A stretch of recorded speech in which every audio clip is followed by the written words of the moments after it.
Mother's Day is around the corner. Find the perfect gift for the mom in your life with a stunning piece of jewelry from Blue Nile. From timeless pearls to dazzling gemstones, Blue Nile has something she'll adore. Need it fast? Most items can ship overnight. Plus, enjoy guaranteed free shipping and returns. Don't miss our special Mother's Day deals. Save big on the season's most beautiful trends. For a limited time, get up to 50% off by going to BlueNile.com. That's BlueNile.com. Hey there! Did you know Kroger always gives you savings and rewards on top of our lower-than-low prices? And when you download the Kroger app, you'll enjoy over $500 in savings every week with digital coupons. And don't forget fuel points to help you save up to $1 per gallon at the pump. Want to save even more? With a Boost membership, you'll get double fuel points and free delivery. So shop and save big at Kroger today. Kroger, fresh for everyone. Savings may vary by state. Restrictions apply. See site for details. It's only a kick, a jump, a block. It's only a serve. It's only a tackle, a run. It's only for the fans. After all, it's only pressure. You got this. Adidas.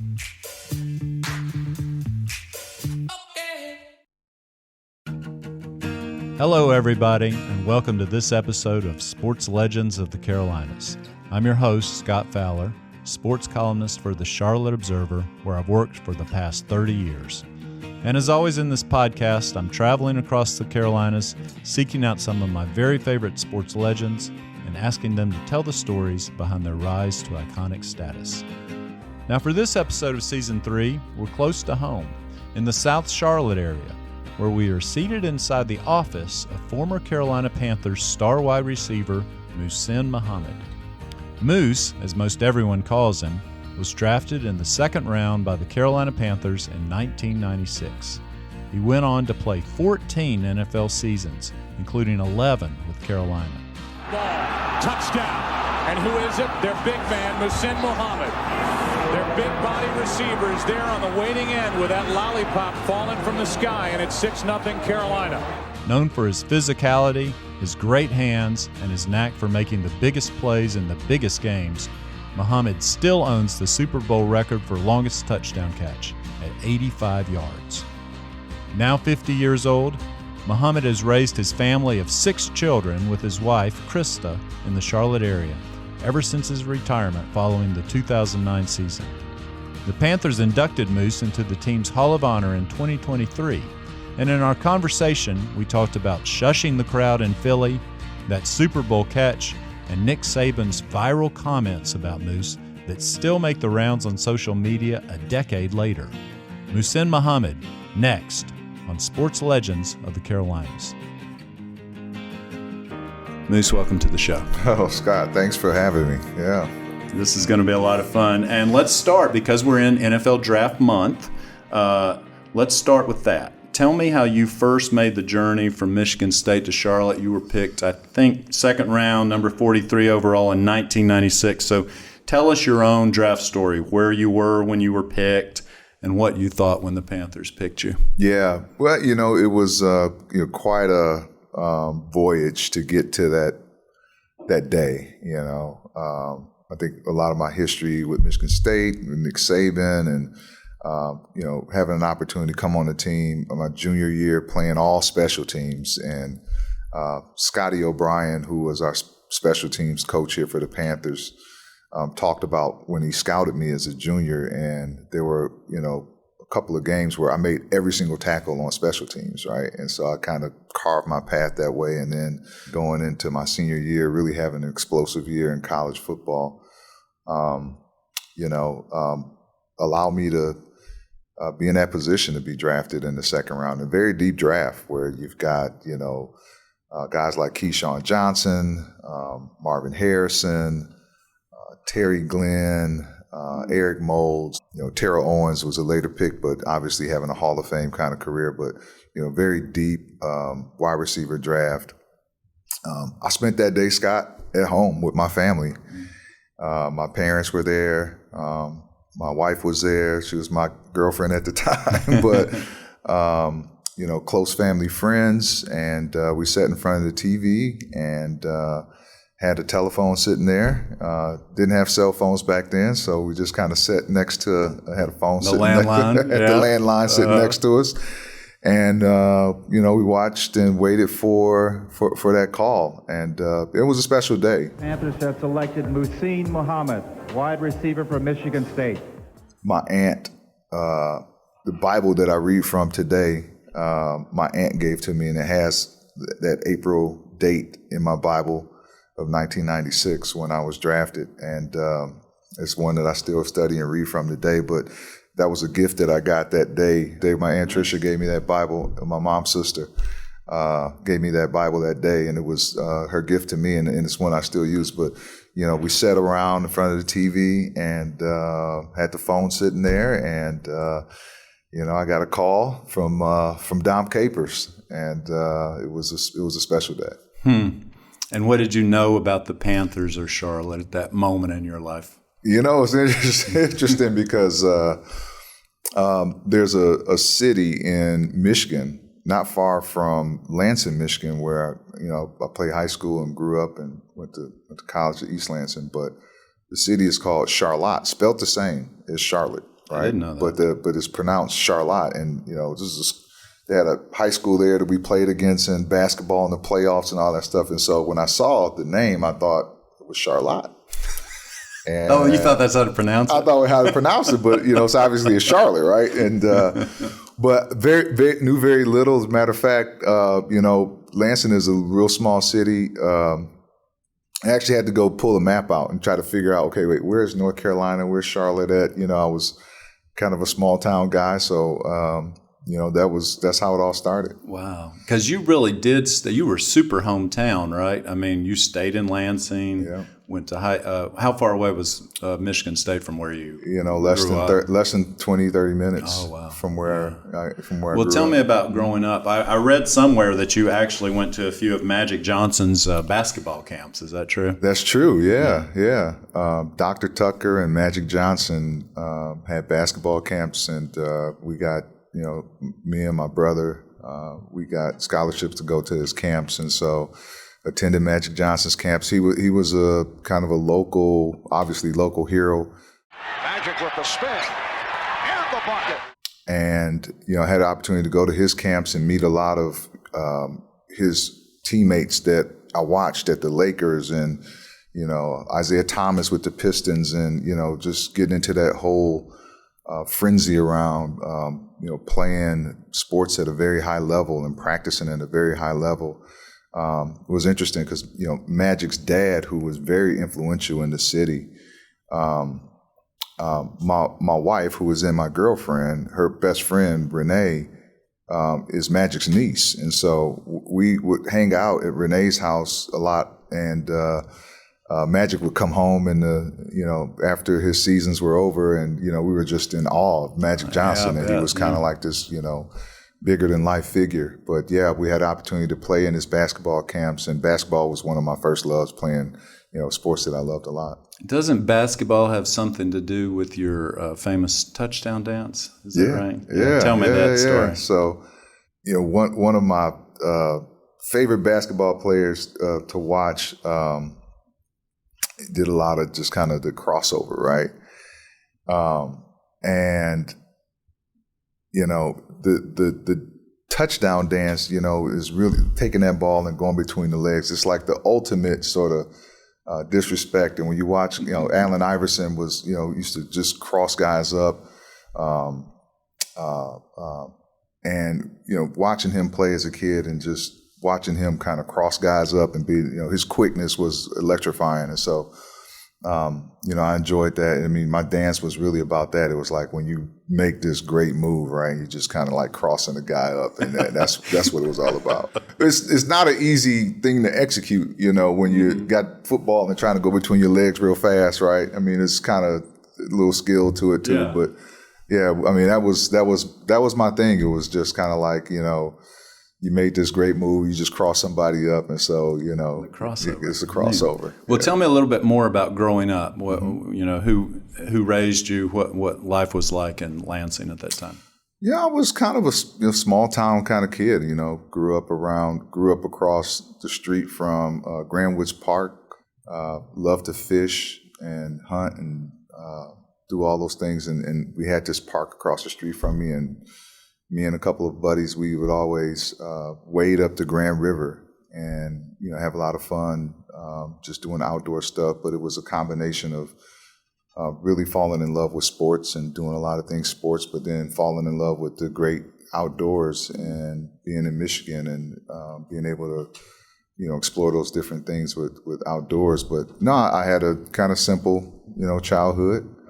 Siblings? You had siblings, yeah. And were you the oldest, or were you the a middle child? Middle of three? Middle of three, okay. Yeah. So I had a older sister and a younger brother. Yeah. Now, you mentioned the Bible a second ago, and a lot of people, I'm sure, assume that you're Muslim because of your name, but you're actually Christian, right? Okay. Yeah. So how is it that you have a Muslim name? It's interesting. My father joined the Nation of Islam when he was in college, and my mom and my dad, kind of joined the Nation of Islam there when they were younger. And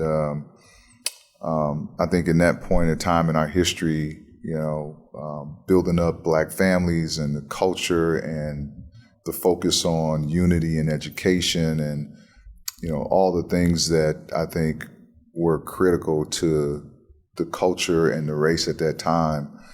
I think Islam afforded the opportunity to grow in those ways, right? And the more I learned and kind of explored on my own, I came across Christianity on my own and in college, and that's what I adopted on my own. And I think that's where my name comes from.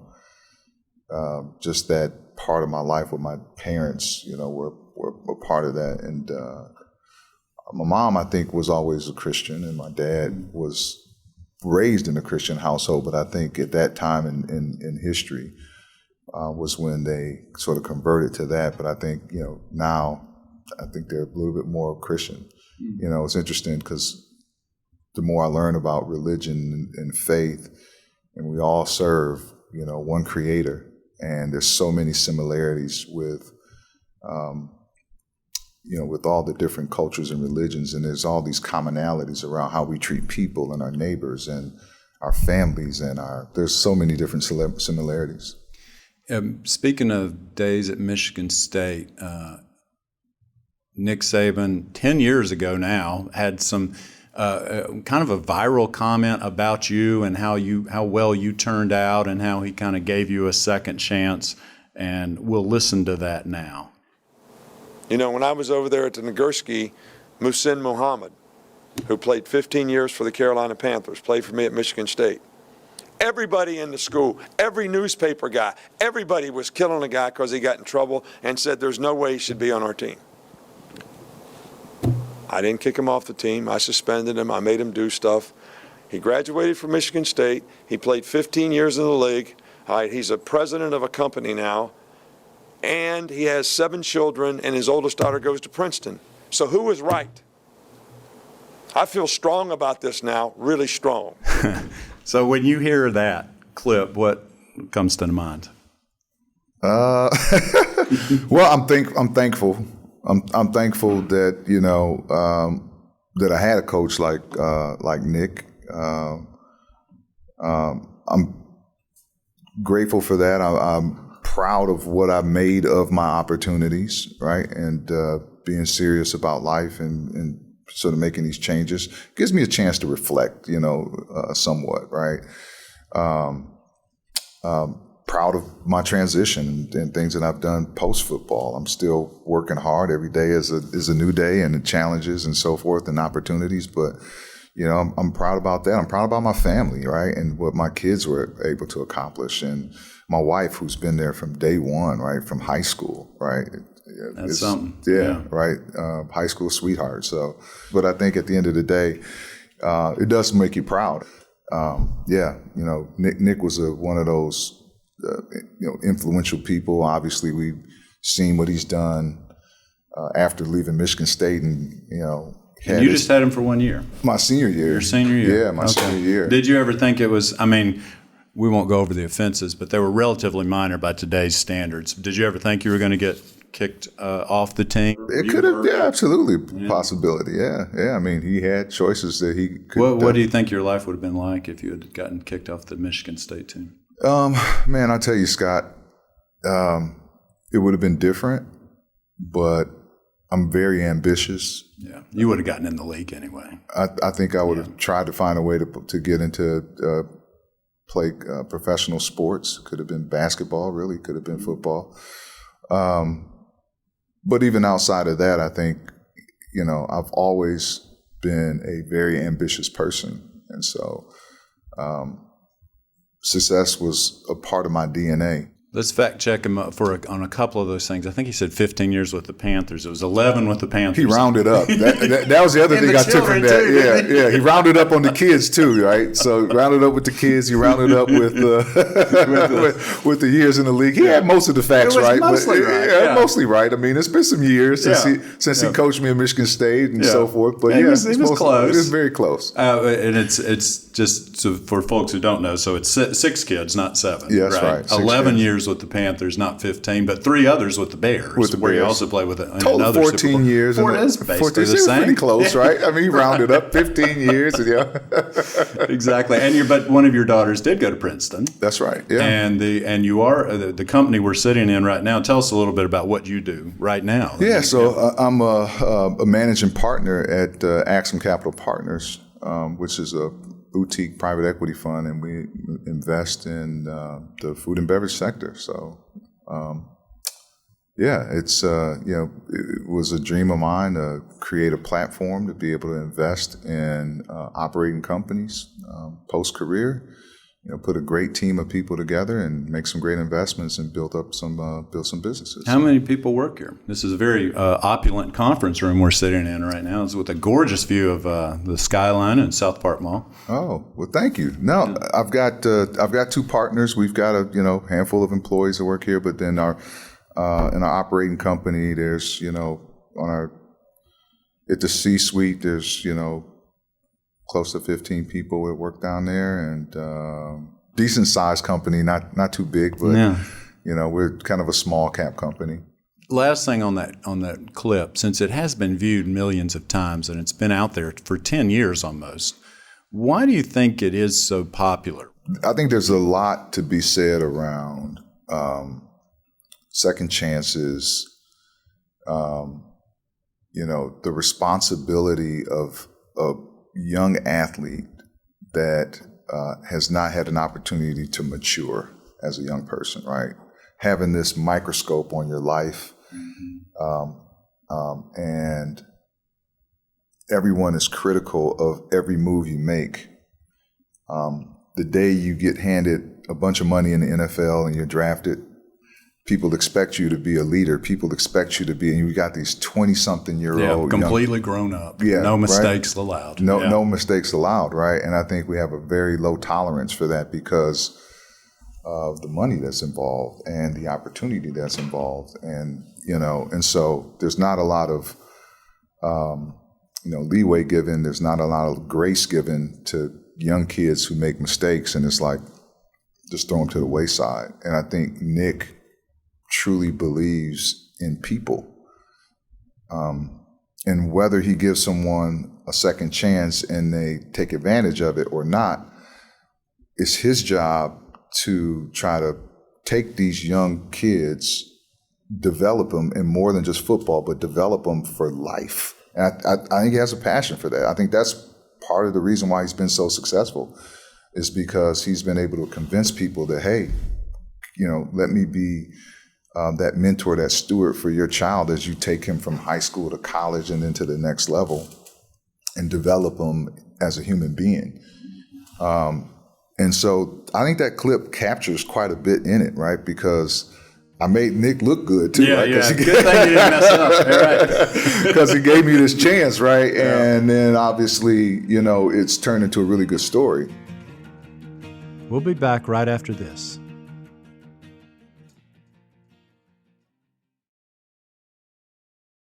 Mother's Day is around the corner. Find the perfect gift for the mom in your life with a stunning piece of jewelry from Blue Nile. From timeless pearls to dazzling gemstones, Blue Nile has something she'll adore. Need it fast? Most items can ship overnight. Plus, enjoy guaranteed free shipping and returns. Don't miss our special Mother's Day deals. Save big on the season's most beautiful trends. For a limited time, get up to 50% off by going to BlueNile.com. That's BlueNile.com. Welcome back. I am struck by the fact you and I both I have 3 children right now. They're all in their 20s, and then a daughter who's a high schooler.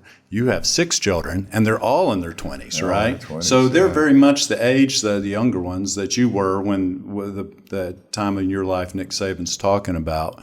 But tell me a little bit about all your kids, and they have been, so many of them, college athletes, including some right now. So just kind of run through that for us, if you would. Yeah. So my oldest played basketball at Princeton, and was a great high school athlete.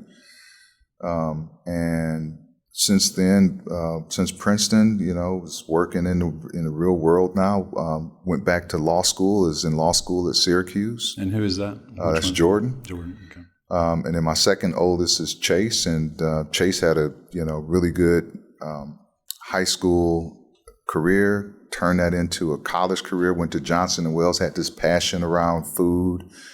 I don't know where she got that from, but my wife loves to cook too. But, went to Johnson & Wales here. They won like a national title at Johnson & Wales in basketball. People don't know that, but they had a basketball team there, and she got a scholarship to play basketball at Johnson & Wales. And since then, is working locally here as a culinary expert, and also loves to develop her own beauty products and healthcare products. And so is really kind of taking on this entrepreneurial type of role there as Chase. Journey is my third oldest. Journey played basketball too at North Greenville University in South Carolina, and is now in the medical field. And so Journey is at Boston U, studying occupational therapy in grad school. And then my 2 boys, Madden and Muhsin, are in undergrad right now. Madden is at UNC Charlotte here. And Madden runs track at UNC Charlotte as a communication major at UNC Charlotte, and has been doing phenomenal running track. And as a matter of fact, he's getting ready to go to a big invitational out in California. But he's, I think his favorite race is probably the mile, but he's got great range. He runs everything from the 800 all the way up to the 5K. And it's right in that 4-minute mile range. Moose is at Texas A&M playing college football, and so far has had a pretty good college career. And they've recently gone through a coaching change, and I'm excited for his opportunities, and excited for the season he has upcoming. And then my youngest, Kennedy, is graduated from high school early, and said, "Hey, I just want to go into the professional world and just figure it out." And so. Kennedy is working he's working downtown at the Bank of America building for this insurance company, and is doing quite well. Started off the first couple of years as a dental assistant, and decided that she wanted to kind of make a change in professions. But, all my kids are independent. My wife and I have kind of an empty nest, but, Kennedy will be 20 this month, and the oldest is 27. So all 6 of them are kind of bunched in there. It was never a dull moment in our house, Scott. It was a very challenging but fun time raising all 6 kids at the same time. And you adopted a couple of them, right? Is that right? Yeah. So we have 4 of my kids are biological and 2 are adopted. Wow, 6 in a period of 7 or 8 years. Yes, yeah. It must have been some fun holidays. That's right. Well, let's go back to the Panthers in 1996. Let's go back to the draft a little bit. You came here. What did you envision your career looking like as a rookie? It's interesting.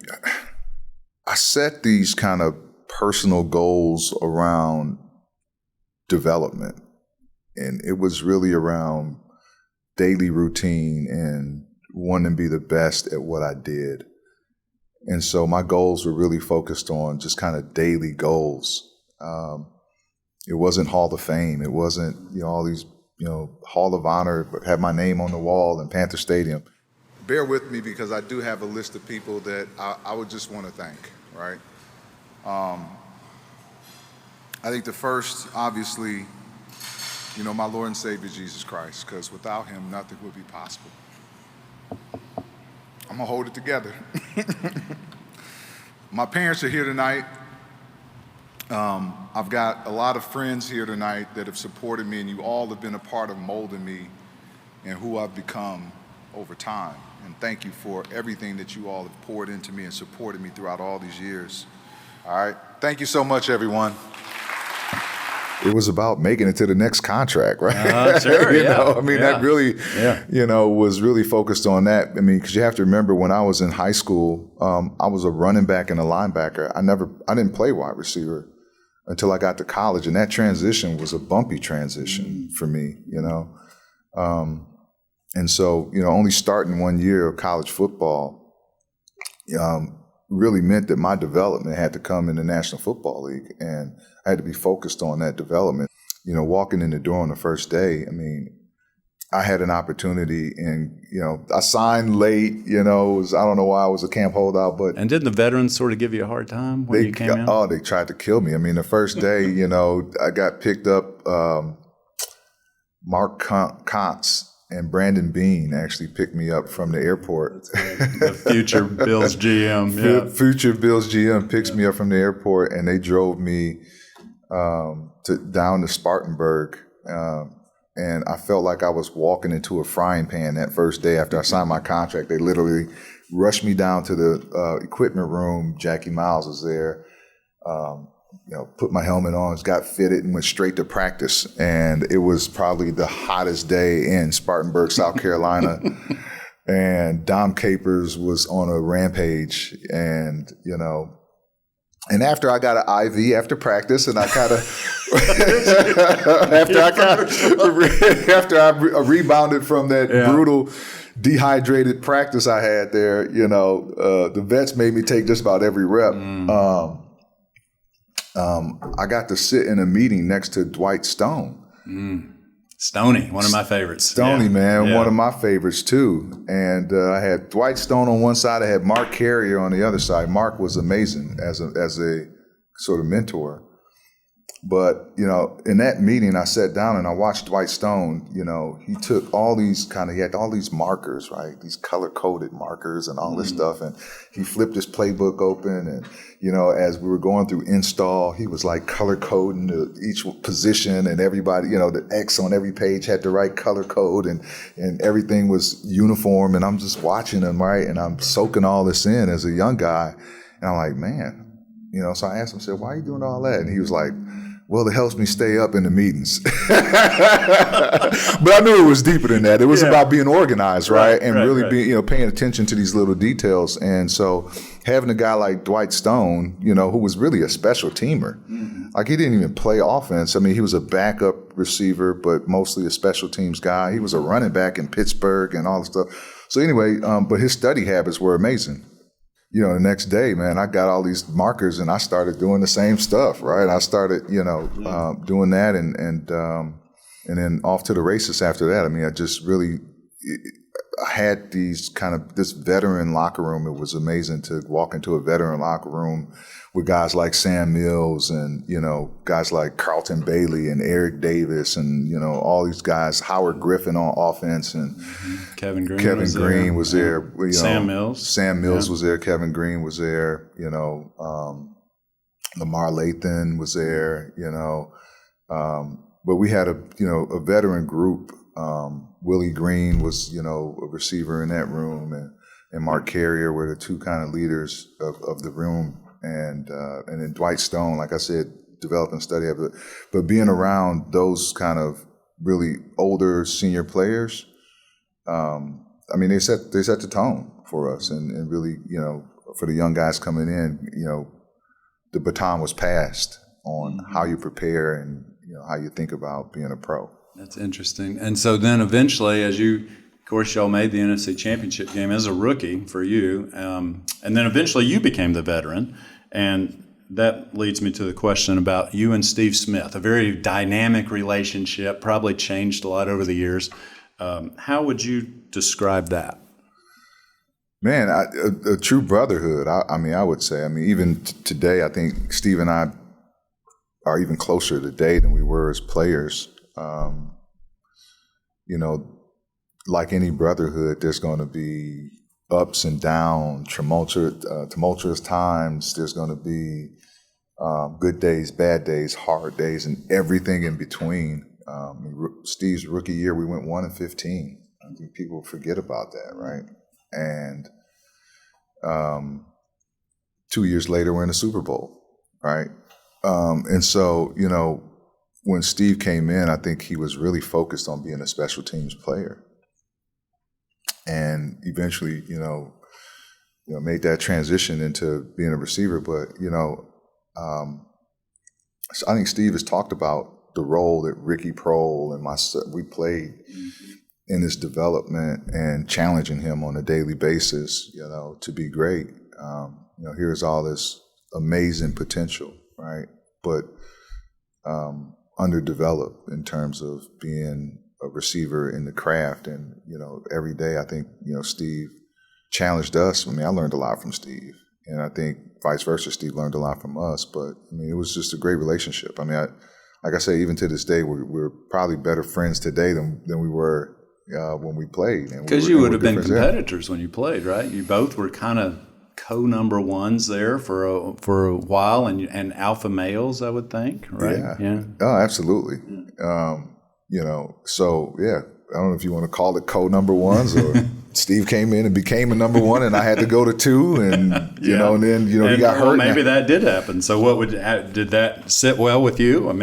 Or you were the older guy, the veteran guy, and established. Obviously, having a younger guy come in, and then you see this, oozing and dripping talent around a guy like that. DeLome fires to an open Smith. Steve Smith is going to go all the way. No flags down. Smith scores, and the Carolina Panthers win in overtime. At that point in my career, I'm 6-7 years in the league. I wanted to win. It was about championships. And one of the guys who was so influential in terms of leadership for me was when Reggie White came in. It was just completely different. Reggie, the way he mentored me and he talked to me all the time about, taking somebody with you, right? You got all this talent, but you're focused on yourself, taking other guys with you. So, you have these amazing workouts. You do 2 or 3 workouts a day. You come in here, you catch all these balls, all this stuff on the jug machine, all this stuff. Take somebody with you, right? And so he had that kind of mentality, and those messages echoed in my ears as I started to mature as a player. And Smitty was one of those guys that I just felt like, to take this guy with, So it made our team better, embracing some of these things. And I never questioned my ability. As a matter of fact, when Steve got hurt in the first game against Green Bay? 2004. In 2004. Yeah. Mm-hmm. I had to step up, and I was able to do that. And so I never questioned my ability. It's just, my role on the team changed a little bit when John Fox came in. And so, I embraced it. I became the best version of I could be in that offense for what they needed. And it was, blocking for Stephen Davis and Deshaun Foster, and catching, still catching almost 1,000 yards worth of balls. But the role kind of changed a little bit based on my skill set, based on Steve's skill set, based on Ricky's skill set, based on running backs we had, based on the tight ends we had, and so forth. So, I embraced it. It became about leadership, about being a captain and all those different things. And I think it showed my versatility and how dynamic of a player I could be. We'll be back right after this.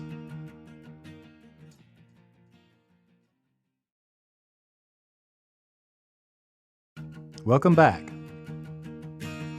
I want to ask you about a few specific plays, Moose, some of the ones that Panther fans remember all these years later. And let's start with the 85-yard touchdown in the Super Bowl, a record that still has not been broken. Play fake, Malone pulls it down, looking, gonna go deep, has his man wide open, it's Muhammad! Muhammad to the 15, 10, 5, touchdown! Tell me about that play. Well, I mean, I think some would call it a broken play, but, I thought it was well designed. Throw it deep to you. Throw it deep to me. Every wide receiver's dream. Yeah. Well, I mean, I think when you talk to Jake, he'll tell you he played with two very competitive guys that wanted the ball every single play. And as a receiver, if you don't want the ball every play, then you're playing the wrong sport. I'll just tell you right now. I mean, like, it's one of the things I reflect on my time playing with Steve, being in the huddle and both of us trying to demand and lobby and everything else to get balls thrown our way a little bit more, it was routine for us. Really? And I remember that play coming out of a timeout, and obviously the first play was a setback, but I told Jake, I said, Ty Law has been squatting on me, Jake. Every time I run this out route, he just squats on it, it jumps it. And so I actually had a go route on that play, but I took a short split and I said, hey, I'm gonna fake like I'm gonna run an out route and just gonna run by him. And I did that, and he squatted just like I thought he would. And I ran right by him, and I was so open that, I looked back, I saw Jake looking on the other side of the field, and I kind of slowed down a little bit, and then he heaves the ball up into the rafters. And it's like one of the toughest balls to catch is when it's coming over your inside shoulder and it's dropping over your outside shoulder. And oh, by the way, you slowed down a little bit, so now you got to speed up and try to catch it. Mm-hmm. But I did it. I sped up. I was able to get up under the ball, and my arms are outstretched, and I caught it over my outside shoulder, and I had a defender coming. Safety was coming up on me, and I was able to give him a stiff arm. And, at that point in the game, we needed a big play. I mean, we were on the ropes a little bit, and it gave us a lead. So, that's the play. I mean, I rerun it in my mind all the time. And was that the most favorite touchdown you scored in your career, or was there some other one that I'm not thinking of? Gosh, I would say there's two games that really jump out as games that, the NFC Championship game that year and scoring that touchdown against double coverage. I mean, I had Bobby Taylor on me. I had Troy Vincent double covering me on that play, and I was able to kind of outmaneuver him. We had this route called Topper. And the Topper route basically is I'm running an out and a post. So it's a double move, like an out and a post. And I had these options on the route. Depending on how the defensive back played me, if he was off of me, played off and wasn't press coverage, the Topper was a out and then it turned to a post because he was off of me. Well, if he pressed me or played behind me, the Topper would turn into an out and just go. Well, versus double coverage, what do you do on that, right? So I'm like, okay, well, let me see what. So I run the out part. The DB is behind me. The corner is behind me. So he takes that away. The safety is over the top of me. And so I start to bend in front of the safety, and I see the ball coming, right? I later found out that Jake threw that ball. He was almost laying on his back, and he never even saw me. He just kind of just threw it up there for grabs. And I ran this double move on both the guys and wound up getting open, and I had to come back for the ball because it was kind of underthrown. Ball, touchdown. And who is it? Their big man, Muhsin Muhammad. Their big body receivers there on the waiting end with that lollipop falling from the sky, and it's 6-0 Carolina. It was my favorite route. I love running the Topper route. And it was a big play because the implications of the play and propelling us into the Super Bowl. So there was another game the following year in 2004, we played San Francisco. I had scored 3 touchdowns in that game. And that was a big game for me. I think it was kind of a coming out party. And we were in a heavyweight fight with San Francisco and going back and forth and scoring, and they scored and we scored, and we wound up winning that game. But I scored 3 touchdowns in that game, and it was each one of the catches were contested, or I had to run very complicated routes like toppers or these slants where I had double coverage. And so it was that was one of the games I reflect on that I was very proud of too. To go back to the Philadelphia game, your celebration was different there and ended up putting you on the cover of Sports Illustrated. So tell us why you did that, where that came from, and I won't spoil it for people who haven't seen it, but what you did. Well, we were, underdogs. We had just beat Dallas at home, went to St. Louis, and we beat the Rams in overtime. They were the greatest show on turf, and we went into St. Louis. So we were this Cinderella story, and Donovan McNabb and the whole cast and crew with Andy Reid, they basically were the favorites. I mean, we were underdogs going into, no one gave us a chance except for us. And I remember the night before, someone set our alarm in our hotel. It was 1 o'clock in the morning, and some Philadelphia fans set off the alarm at the hotel. And so it was freezing cold in Philadelphia. I mean, it was bitterly cold. And here we are, the whole team standing outside in the freezing cold, right? And we're like, okay, they're going to pay for this, right? They're going to pay for this, right? And so we were these underdogs. We were like hornets in the nest shaking up. And we come out in that game, and, I remember Ricky Manning picked off, Don McNabb, 2 or 3 times in the game. Deshaun Foster had probably one of the most amazing. We just played inspired football.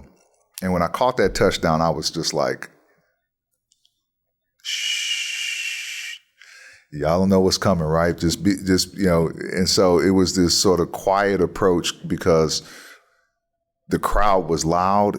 And they got real quiet after I caught that touchdown, right? And so I took a knee and I did this little silent little gesture to the crowd, like, hush up, be quiet, the secret is out. They've been able to pick it up, and when they can pick it up, these 2 receivers can win the battles down the field one-on-one. But it all started up front. Without that protection, that play doesn't happen. I got to tell you, though, Chris, I've never seen Troy Vincent give that kind of cushion against a guy like Muhsin Muhammad. Muhsin Muhammad's not known for his speed. You would think Vincent would be charging him a little bit more. You got a question? Yeah, it was tremendous, and deservedly got you on the cover of Sports Illustrated. You mentioned how you guys wanted the ball, and this was pre-Steve Smith. But another story that you're famous for, at least among reporters 20 years later, was under George Seifert when you taped over the nameplate of your practice jersey and wrote the letters decoy in big block letters, I guess signifying you were mostly a decoy in that week's game plan. So what made you do that?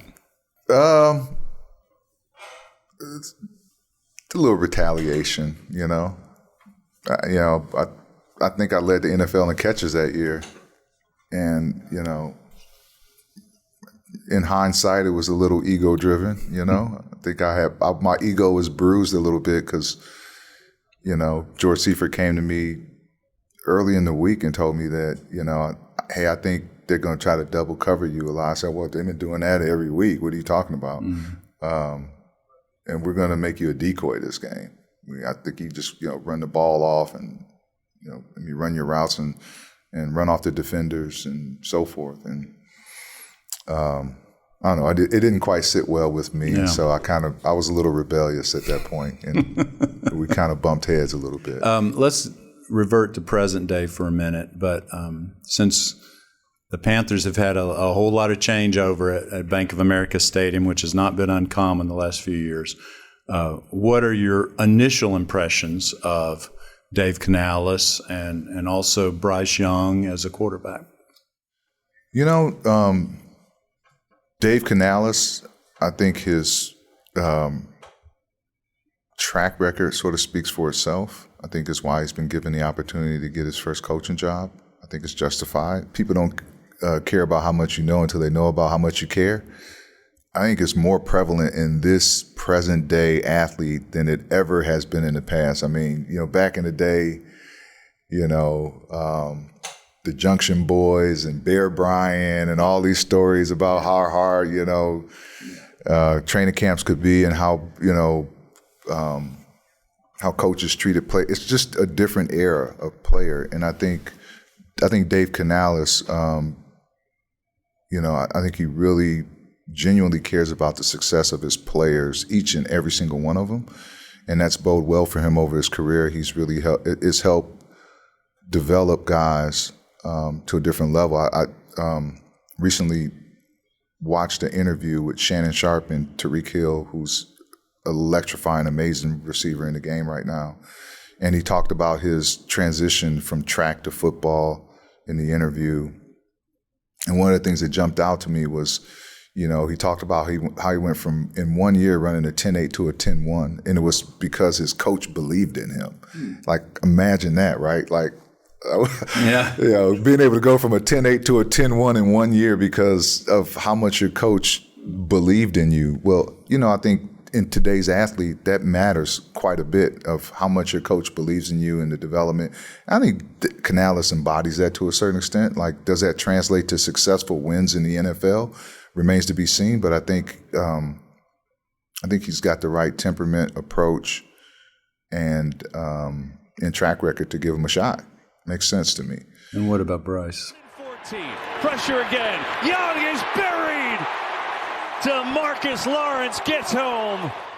I remember watching Bryce Young in the Army All-American game. He played in, my son was in that football game. Very same game? Mm-hmm. I remember watching that game when they were in high school, and I saw the kid, and I said, this kid is going to be amazing. And he went on to commit to Alabama and play for Nick. And then I watched him play against my son's team at Texas A&M. I watched him play in person, and I thought he was an amazing player. Despite all the criticisms about his height and all this other things, I mean, he played above any expectations. So can he win at the next level? I think he can. I think he could be a successful quarterback at the next level. But it's going to take, some weapons around him and some other complementary things that I think, are now starting to take shape. I think Dan Morgan was a good hire as a general manager. I know how much Dan loves the game. He's passionate about it.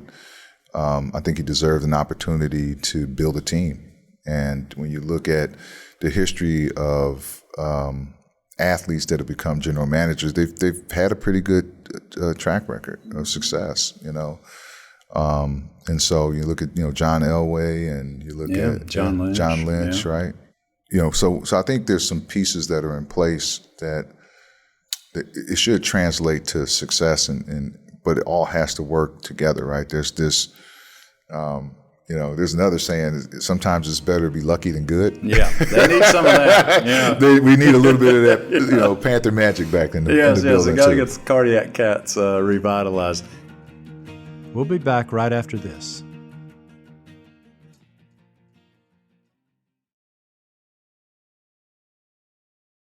Welcome back.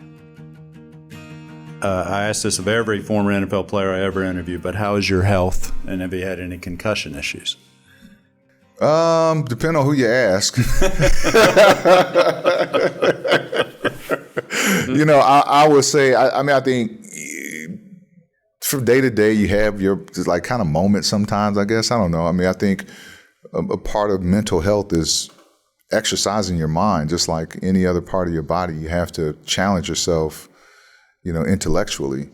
And I do that every day. I still am an avid reader and, and I love to challenge myself.